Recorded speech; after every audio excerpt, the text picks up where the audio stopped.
Hi there, you're watching Gardens and Graveyards. My name is Charisma and today we're in the garden and it's just time to get some things cleaned up. It's smoky and foggy and I can hear an airplane.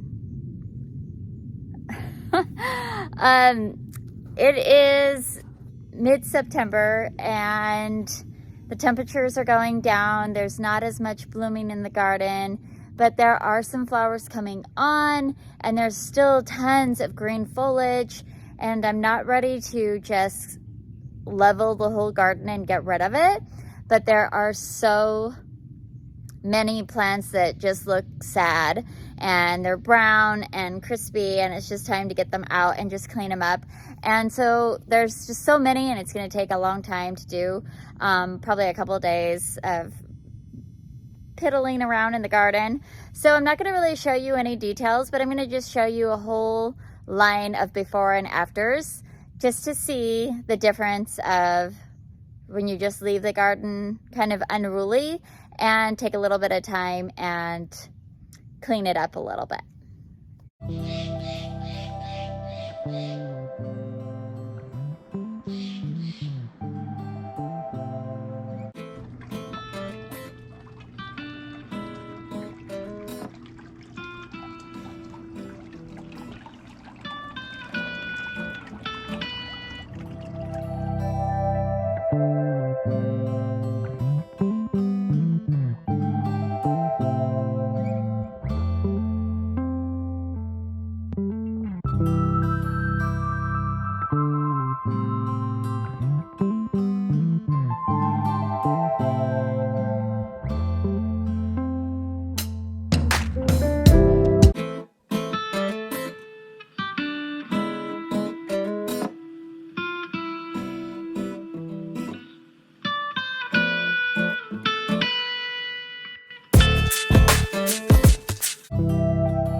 Since it's getting close to time for things to be done, I know that I will be taking these out for the winter and then the plant will be gone. So I'm leaving all of these little gems dotted in here just so I know where there was a dahlia planted, and also where there were lilies planted. And I did the same for hostas, so I know where they are.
Saturday, so that did take a couple of days, and it just feels fresher and cleaner, and like there's more space to breathe, but there's still plenty of time to enjoy the beauty and the bounty of the garden for a good another month or so before the rains really kind of demolish the garden. We don't get any frost here, and if we do, it's a super light frost, early December, early January, something like that.